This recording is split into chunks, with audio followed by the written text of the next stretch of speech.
Pivot table का मकसद समझ पा रहे हैं कि पिवट टेबल का मकसद होता है हमारे पास इस तरह से फिल्ट्रेशन प्रोवाइड करके देना जिस तरह से रिक्वायर्ड है। ठीक है। हमें मुख्तलिफ सिनेरियोज मिलते हैं, हमें मुख्तलिफ टास्क मिलते हैं कि आप उस, क्योंकि आपके पास ना एक्सेल की शीट वो इतनी छोटी नहीं होती है। एक्सेल की शीट के अंदर thousands and thousands of records मौजूद होते हैं, बहुत सारे रिकॉर्ड्स मौजूद होते हैं। ये तो अभी सिर्फ हमारे पास 13-14 ही रिकॉर्ड्स थे, जबकि एक्सेल की शीट में थाउजेंड्स एंड थाउजेंड्स रिकॉर्ड्स मौजूद होते हैं। अब ऐसे सिनेरियो में मान लीजिए अगर आपको सम देखना हो या फिल्टर लगा के देखना हो, तो उसके लिए फिर आप ये करते हैं कि आप जाते हैं हमारे इस पे पिवट टेबल की तरफ। और पिवट टेबल आपको क्या करके देता है, चीजों का कभी सम निकाल के दे देगा, ग्रैंड टोटल निकाल के दे देगा, बहुत कुछ ना, फिल्ट्रेशन तो करेगा ही करेगा। बट ये भी है कि साथ साथ वो आपको उन चीजों का ग्रैंड टोटल भी कर करके दे देगा। चलिए आइए, इन्हीं को ही हम उठा के ऊपर डाल देते हैं। वैल्यू को मैं जरा यहां से रिमूव करूं। ठीक है। नहीं, कॉलम पे क्योंकि मैंने नेम्स रॉ में ले लिए ना, तो वो उतना सही आउटपुट नहीं आ रहा जो मैं चाह रही हूँ एक्चुअली में। तो ये यहीं पर ही ठीक था। और टोटल को भी हम यहाँ पर साथ साथ इनकॉपरेट कर लेते हैं। ठीक है। अब आप देखिएगा, अब ये और थोड़ा सा मैं इसको मॉडिफाई करने लगी हूँ। बस काफी है, इतने बहुत सारे हो गए। ये देखिएगा, तो अब्दुल रहमान है, अब्दुल रहमान का ग्रैंड टोटल ये बन रहा है। अब वो ग्रैंड टोटल किस वजह से बन रहा है, जस्ट बिकॉज ऑफ इनकी वजह से।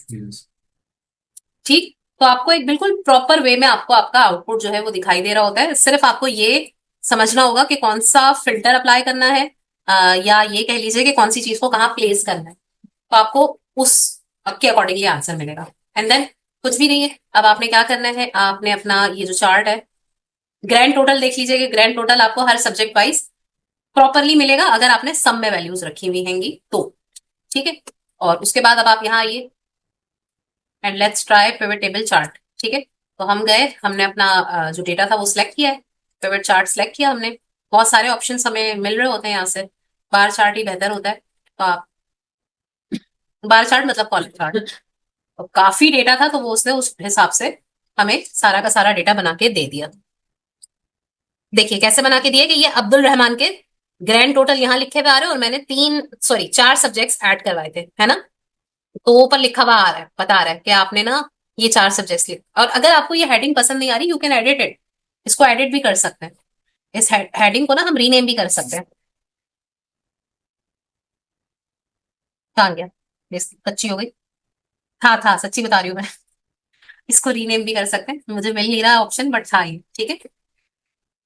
कि अगर आपको यहाँ पे ये हेडिंग्स नहीं समझ में आ रही, तो वो आप उनको रीनेम भी कर सकते हैं। मैं आपको इधर भी रीनेम करके बता सकती हूँ, जैसे यहाँ है, ये है, सही है, तो आप इसको डायरेक्टली यहीं से ही रीनेम कर लेना। भाई अच्छी, ये रहा ना।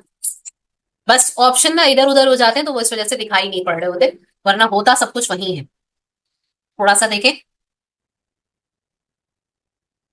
ठीक है, ओके कर दिया। तो वो कह रहा है इस नाम की पहले से बनी हुई है, आप कुछ और बनाइए।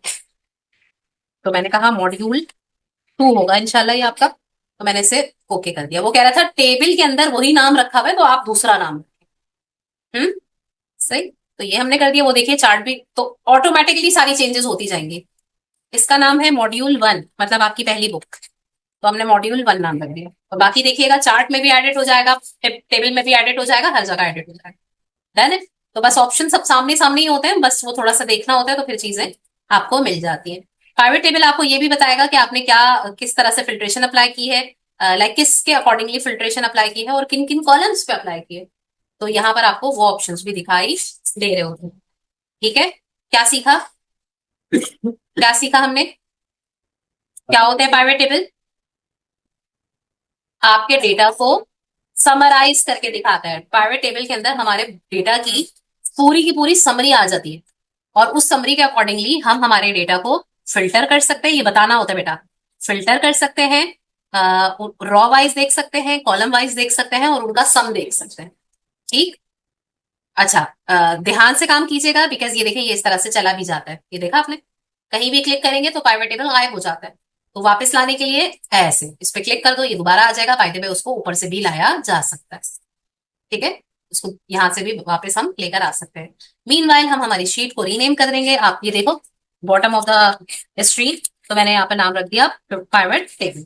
सही। तो इस तरह से हमारा ये पूरा काम तैयार होता जा रहा है। हमने सबसे पहले pivot table I mean marksheet पे काम किया, फिर उसके बाद हमने अटेंडेंस शीट पे काम किया, तो इसको भी हम लोग नाम रख देते हैं अटेंडेंस शीट करके, ठीक है।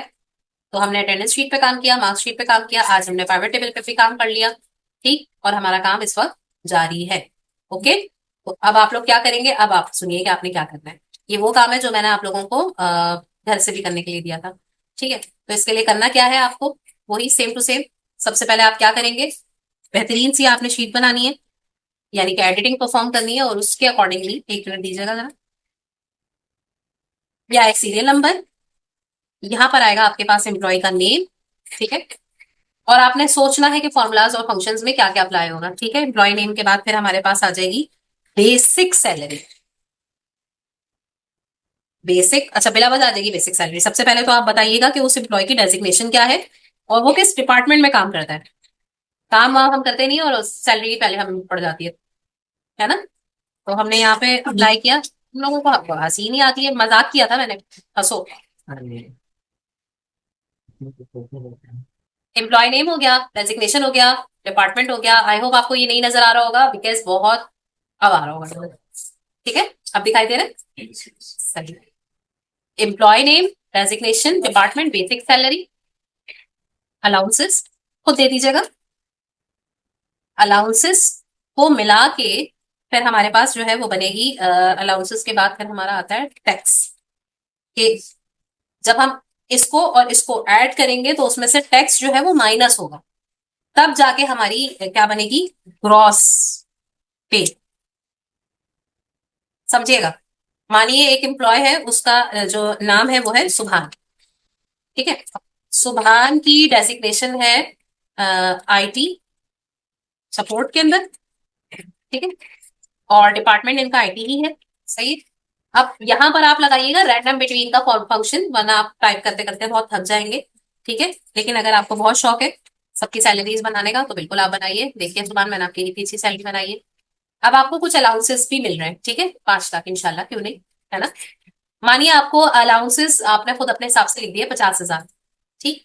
तो ये मिला के ना आपकी सैलरी जो है वो कुछ कोई 5,50,000 बन रही है। अब इस पर टैक्स अप्लाई करने के लिए ये मैं आपको दे रही हूँ काम, कि 15% का टैक्स अप्लाई करना है हमें। ये कैसे होगा, 15% का टैक्स उस वक्त अप्लाई होगा जब यहां पर आप पहले एक बना देंगे नेट पे का कॉलम। नेट पे में इन दोनों को आपने ऐड कर देना है,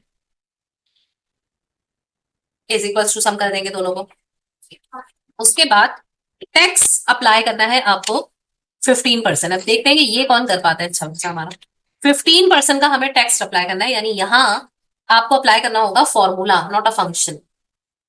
15% नेट पे तो ये आ गई ना, 5,50,000 ऐसे करके ये सम करके आएगा, हाथ से मत लिख देना, ठीक है। ये मैं समझाने के लिए बता रही हूँ। अब 5,50,000 का 15% कितना होता है, जब आपको 15% पता चल जाएगा तो बंदे की आपके पास आएगी क्या, ग्रॉस पे। आया समझ कि नहीं। इस तनख्वाह का 15% कितना होता है, जो भी वो 15% होगा तो वो बनेगी उसकी ग्रॉस पे। तो यहां पे आपको फॉर्मूला लगा, फॉर्मूला फंक्शन नहीं फॉर्मूला, फिर जाके उसकी बनेगी ग्रॉस पे। तो ये एक लाइन का है, बिल्कुल एक लाइन, मतलब थोड़ा सा सोचेंगे आराम से समझ आ जाएगा कि इन पैसों का 15% कैसे निकलेगा। जो भी निकलेगा वही उसकी ग्रॉस पे कहलाएगी। इज इट क्लियर, वही उसकी ग्रॉस पे कहलाएगी, ठीक। बस ये तमाम काम करने के बाद फिर आप इन पर प्राइवेट टेबल अप्लाई करेंगे, और प्राइवेट टेबल के अंदर जो मैं क्राइटेरिया दूंगी ना, कि मुझे एम्प्लॉय का सिर्फ डिपार्टमेंट देखना है, मुझे एम्प्लॉय की सिर्फ डेजिग्नेशन देखनी है, मुझे उनकी बेसिक सैलरी जाननी है, तो जो मैं बोलूंगी तमाम स्टूडेंट्स मुझे उसके अकॉर्डिंगली फिल्टर अप्लाई कर करके दिखा रहे होंगे। हम्म। मुश्किल नहीं है, बहुत ईजी है। चलिए, बिस्मिल्लाहिर्रहमानिर्रहीम। मैं हूं ना